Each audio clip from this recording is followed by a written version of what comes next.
All right, welcome everyone. We're Semblance of Sanity. I'm Caleb. I'm Jacob. And we're here for Symphogear, Season 4, Episode 13, the season finale. And finally, Adam has revealed himself from the extra-dimensional space. Zahando, his right arm is very powerful, but it absorbed the divine power, then it got punched through and exploded, and then... Because of the song in Hibiki's fist. Right, but even before that happened, we had a random golfing American, with a weird house, launching a nuke with a regular mechanical key. It was useless against the power of our waifus. Indeed. The waifus that weren't actually dead because, those would have been very unsatisfying deaths. Because of narrative bullshit. Exactly. So instead, they're going to die with a new narrative bullshit. And here we go.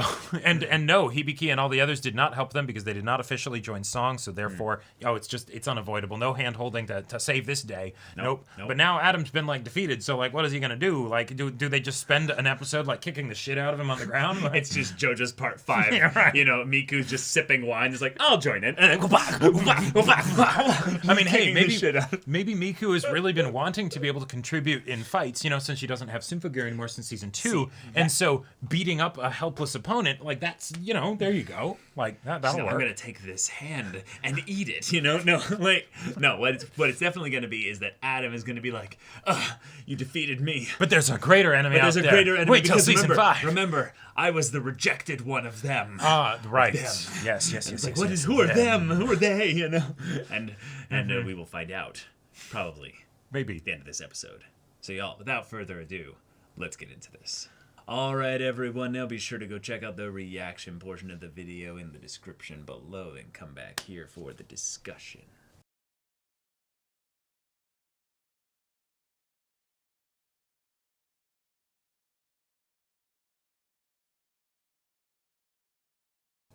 Wow. Okay. Wow. That's the end of the season. That's a season finale. Yep, that is indeed. We played the OP to its full extent. And it was glorious. During the fight. Yep. The fight lasted 50% of the episode. Yeah, I gotta say, or more. that first half of the episode and the fight and stuff, it was sort of and then the second half comes in and it's there we go. There we go. There's the Symphogear I know. Oh my god. So I'm not even gonna pretend to understand what the fuck happened. Oh no, no. I mean, let's just laugh a little bit before we get into the hype stuff. We've got Adam coming back. He doesn't get the power up from the stuff that Hibiki was able to punch through easily. Yeah. He's then somehow stronger. When he's weakened, he goes to his regular form, which is much stronger somehow. And they are hopeless to be able to defeat him. Yeah, whatever, But as a result of it, we get cool transformations. So, whatever, right? It's all good. It's all good, you know? Why was he hiding behind outside of reality to get the arm and all that stuff if he was this powerful the whole entire time? Who cares? Because he essentially wasn't strong enough. That's the reminder, is that the Symphogear users are not his enemy here. He needs to be able to fight God, basically. Right. Which is not necessarily God, it's the custodians, and then Anunnaki, which is probably the leader of the custodians or something. Right. Or their god or what have you. But he is just a rejected custodian or one of them or something. It's something, yeah. And thus, he needs to be basically as strong as the strongest one of them, so he was not able to attain that divine power because, fuck yeah, Hibiki is the God Slayer. Right. And not only is she the God Slayer, she combined with all the songs, all the gear, all the everything, and then even used alchemy to full on just go into this alchemy, fused with Symphogear form, and it feels like okay. Bleach was one of our intros to anime, and one of the things that it did that was sort of like a thing was then it's let's just give Ichigo all the stuff, just mash it all into one big bowl or whatever, right? Whereas Symphogear the Chad is so we're gonna do that, but make that be the good thing about it, the perk, the all right. So we've got Hibiki. she's an absolute monster, right? Like, Yeah. What could we possibly do? Logic be damned, or or whatever. Just to have some cool hype shit where we like, oh wait, can we mash things together in an even bigger way? Okay, cool. So all 6 of them will join in a joint superb song, and then send their gear over to her. Right, and they'll send their gear over to her, works. and then she'll don it and all that stuff, and it'll be crazy. And something I want to point out that I think is actually some potentially like clever-ish, maybe foreshadowing. I don't know. Her armor was gold. Okay, cool. New color for new power combinations, right? You've got the rainbow, you've got the gold, all that stuff. Though? Right. But there was someone else that had, I believe, gold gear in this show. In fact, Fine? at the very beginning, I believe Fine's armor was gold. So yeah, I think she was donning basically some kind of form in which that Fine used because Fine was an alchemist as well. So. Right. So like. Yeah. There's something there, Well, I think the main thing that they're setting up basically is that alchemists' power, that is humans' purest, strongest potential. Humanity perfected is done through alchemy. Okay. Symphogear is basically using leftover shit from the custodians. Sure. And basically weaponizing it and turning it into something that humanity can then use. That's a good point. It's still playing with God's weapons, basically, and God's tools, but they're using technology, which is kind of a way of saying they used alchemy in a way to basically bring out the best thing they could out of the God stuff. And now they have to go in and fight the originators, the one that made all the shit, the ones that kind of are in control of the planet, the ones that are keeping humanity restrained, the curse being something that keeps them from understanding each other. So it's not that they can't literally speak in the way that understands each other, but they can't speak in a way that resonates with the divine song. So singing is the closest thing they can get to that. Right, it's the best way to circumvent kind of the curse of Belial. Okay, cool. Right. Awesome. Yeah. Love it. So now, all right. Next season will be the advent of the custodians. Right. Yeah, advent of the custodians.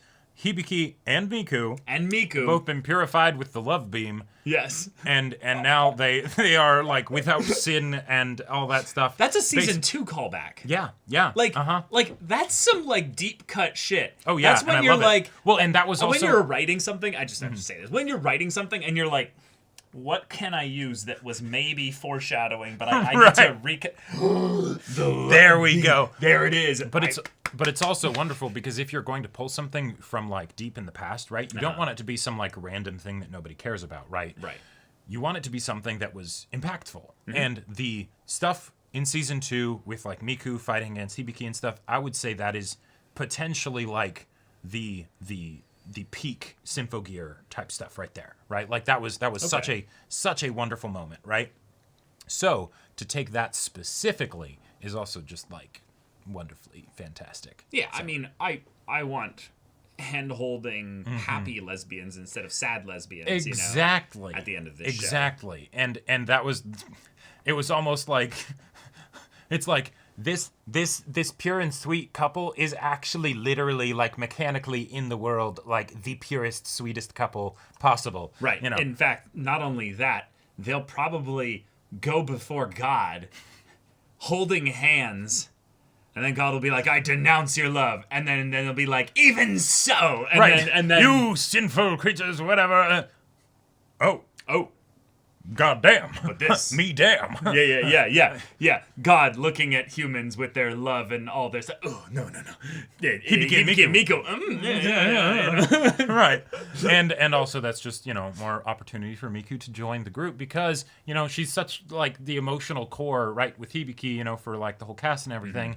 It just feels natural for then her to be able to No, it's more like it's about goddamn time. Yes, it's about goddamn time. We had it in season 2 and then it was taken away from us, damn it, and we haven't gotten it back. And, it's just yeah. So, but now we're probably going to get that. Awesome. So to understand a little bit of what they're setting up here with the being a receiver, someone that can take on divine power. So what they're setting here is that... I'm not sure if you're setting up for a joke or like no, something I'm being super serious serious. here. I'm being serious here. Is that Hibiki was being broken down via the curse of the Symphogear and the way it was basically disassembling into Right, that whole crazy shit that was happening. And in order to save her from that, this beam basically purified that. Right. But in doing so, it basically purified her of her curse, basically. Yep. That's why she's able to grab onto the hands of others and actually reach them. That's something that she's been doing over the course of this. The mechanical stuff that's in there in addition to the character interaction. Yeah, in addition to the character stuff. But is it actually because the parts of her that were disassembled by the fragmented aspect of the gear and stuff created pathways so that they could then be filled with the divine power? No, Caleb, we're not bringing paths into Symphogear. Or is it just a simple explanation of binary? She has the curse. She doesn't have the curse. Has the curse. Doesn't have the curse. Because it feels like a missed opportunity to then say basically that there wasn't extra legwork done because of that. But by them saying that, well, Miku was also hit with the beam, then it does have... She has the exact same potential as Hibiki? Well, right. The hand-holding thing, that's who Hibiki is as a person. And then, because that then gets combined with her ability to do all the crazy stuff with the Symphogear, that's what makes for the most main characterness, that is Hibiki, right? Sure. That's why she's the one on the front lines and not Miku, right? Right. Because Miku, as far as we knew, didn't have that same kind of, like, power to go along with the heart, right? I mean, but she also just literally doesn't have gear. No, right. But, so, it makes it so that Hibiki is able to, like, adapt best to the gear so that way, even in the rest of the cast, she's the one that ends up, like, taking on the transformations and things like that. I mean, but she's also using Gungnir. Like, it's literally because she's using Gungnir. Like, no, right. But, like, it's the... Say it. It's the classic mech thing where it's the harmonizing rate or whatever is so high. We've never seen a number like this before. Get them the Lancelot or the whatever. That's true. And the reason is just like Dr. Vare said, love, bitch. That's it. Yeah. All right. Cool. Because then we can go all the way back to season 1 with freaking Fine. Or no, Kanade, and her love basically giving up her life for Tsubasa, shattering, Gungnir, and then basically setting this all up so that we can now have the show as we're going. I feel like that's the one thing that I feel like that might be being missed out on by saying it's all just because of the beam, is that I feel like there's a really powerful bit of thematic weight to the idea that Miku is not going to have the exact same level of divine capacity as Hibiki just because she was hit with the beam, but also it's more because of the idea of this fragmented piece of basically someone's loving sacrifice that was then passed on, and that was the connection. There was an understanding. There was a bridging here that was made that can then be the thing that will eventually surpass God and question for you. Save us. Even if the Kanade thing doesn't have a mechanical implication into affecting the rest of it, but it was a serendipitous moment made as a result of a loving heart and that sacrifice that then allows for the events to transpire that result in all of this happening, which is mostly just convenience. No, right, but there's a certain magic to that, even if it's not a technical mechanical magic, I agree. Insofar as Hibiki, but then by bringing it to the curse being something that couldn't even be, it just feels like something where if the beam was that ended the curse, then it feels like the parts that were damaging and destroying Hibiki are just kind of the thing that ended up giving them the reason to use it at all in this way, which feels super convenient, coincidental, and I feel like it's the kind of thing where I'm like, yes, I want Miku to be involved in the story, right? But it feels like it shouldn't be as straightforward as... Because you want it to be the combination of the beam with the stuff that was in Hibiki that made it so that it broke the curse of Belial rather than just the beam on itself. Right, because it wasn't just the love beam, it was the idea that Hibiki struggled through all of this in the midst of like trying to hold on to her love, and then at the end, I guess we'll find out. And also, it's something where it's like, wait, if that's the case, then if we figure out a way to recreate the specific gear that Miku had, so that we could recreate the beam, could we just go around and love beam everybody on the planet, and then be like, "Ha! We didn't even need to destroy the moon, bitch!" You know? In some ways, I'm wanting even more narrative ridiculousness on top of the convenience to make sure that this is a thing that just doesn't get AoE blasted and it's just indiscriminate love beam, if you get the reference, there you go. But then just everyone is free, and thus everyone can have divine power. It's not as really impactful in my mind. I'm also kind of just waiting for the point where, like, because given how many times the Curse of Belial has been mentioned, it's like, we want to break it. It's like, yeah, cool, but like, don't like try and conquer the human race, Like, I'm waiting for them to just be like, okay, let's just get this out of the way. That thing's been up there too long, and they just blow the shit out of the moon. They're like, let's just make sure that like none of the debris falls to the planet or whatever, Are you surprised though that there wasn't any like God showing up or any kind of like very obvious like, oh, this is the thing that now starts the end of the world? It could indirectly, but I feel like that's something where, from what Adam was saying, it seems like that was going to happen regardless, and so that's the timetable that he was working against. But I didn't hear any timetable. The advent of the whatever, Well, right, but that could happen for any reason. Sure, that's totally possible. I'm just wondering, maybe, is this going to be a thing where they're coming no matter what?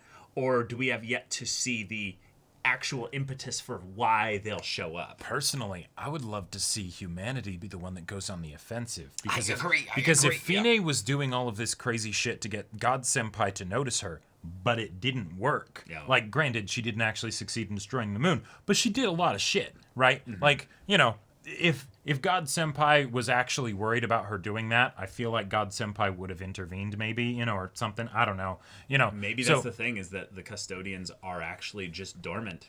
They might or they just don't care. Like, they're dealing with such big shit. It's like, oh, you destroy the moon, you could break whatever. You're a colony. We don't really care about just one speck of space dust. You broke a curse that we put on you thousands of years ago. Yeah, I mean, why wouldn't they? Great. We figured you'd do that at some point. Yeah, in some level, this could be the thing where they get into the space lore, where it's like, no, we definitely saw that you guys were about to, go into some god level shit, so we put this on you. But that's nothing special. Right. Anytime a species on a planet gets Article to that level, 13 subsection, 2 subcategory divine fuckery. Yeah, just apply, Yeah, exactly. It feels like the kind of thing where I don't feel like we're going to have a characterized problem or antagonist here. We're going to basically have the system of human frailty be the final problem. It's the, how do humans basically unite finally? How do we get rid of all this political shit that we're still having to deal with? America launched a nuke for some fucking reason. I know that's going to cause basically some global strife or what have you. And Japan is already wanting to be like, you know what? Could we get that god power stuff for ourselves? Which I want to bring up when Adam was like, "Oh, I'm here. I need to reach them." The beings that were above him looked like what Hibiki looked like. Like, they looked kind of like Hibiki's form when she was in that. Let me show you here. The mutated form, and she was shooting the lasers everywhere? Yeah, exactly. Let me find the part where Adam's like, "Eventually, I'll become as great as them." Let's see here. I think it's right around the beginning. It's when he's monologuing. Right. Here after his... Here it is. "What exactly are you planning?" And he's like, if only your monkey brains could understand. I'll show you that only I, the perfect being, can be your ruler, even though he's supposedly rejected by them. It's not their divine power to stand on their level. Yeah, don't they kinda... I don't think so. Don't they kinda look like... I mean, they look like they've got some funky hairstyles. They look humanoid. Okay, don't get mad. They look like they have the Among Us, like eye masks. No, I think that's their mouths. Really? Oh, you see that as like a visor? Yeah. Oh, I see that as being more like their mouths, and we can't see their eyes. Their eyes are looking straight up. One thing I will say, though, I see 3 of them. Yes. Now, that if they want to bring more biblical stuff in here, they could be like, that is the Trinity or something. Well, there's like 3 individuals that they must fight, you know? Well, I mean, there's definitely going to be some godlike stuff there, but 3 is not a number that's specific to... Right. It's just something that it stood out to me that it was like, you could see bits of each of them as individuals, rather than just like this is what the alien race generally looks like, you know? Yeah, I think it might be as simple as you would never show just one, because then you think that there's only one being. Sure. If you show 2, then you think that there's some kind of special relationship between these 2. Sure. And then 3 is there's more than a group. 2. Yeah, There's a group, you know? Uh-huh. Right, but it wasn't like a swarm of them or anything. Right. Because there is probably going to be a small limited number of them, in that it won't just be the noise getting randomly dispatched. It'll be like... Thank goodness. It'll be like a small limited number of them that get, you know... When the noise were brought up in the beginning of this episode, there was that part of me that died inside a little of like, no, you know that noise or nothing. No even thought of like, see, don't they kind of look like... I mean, okay, if it is something where it's kind of like similar-ish kind of thing, that could have some really cool implications because of what it would then mean to be attaining divine power. That almost more feels like you're absorbing like some divine DNA rather than like some power boost or whatever. Yeah. Which could potentially have all kinds of implications and interesting things to be explored and things like that. I mean, that's something that he was saying, you know, that power's convenience will eventually come back to bite you, basically. You can't just keep right. There is a spamming curse that to it, and it's like, wait, hold on. Yeah. But maybe because she was purified by the love beam, she doesn't have to deal with the curse. You know, it's like, wait, hold on a second. But yeah, that's where we're at. Season 5 coming very soon. But y'all... Birthday party was at the end. Was the wonderful. birthday party was great. Amazing. That was awesome. But yeah. Y'all, thank you so much for watching this episode's reaction and discussion. If you want to see the next episode's reaction and discussion right now, though, go check out the link in the description below for our Patreon. You can get on early access there. You can watch full-length timer reactions there, and all this comes with Discord access, so you can chat with us in the community there about this show, about anime in general, and also be sure to check out our Twitch channel. We stream every weekday. The info's in the description. Yeah, so if any of that interests you, we'll see you there. But until then, we're Semblance of Sanity. I'm Caleb. I'm Jacob. And we'll see you all next time.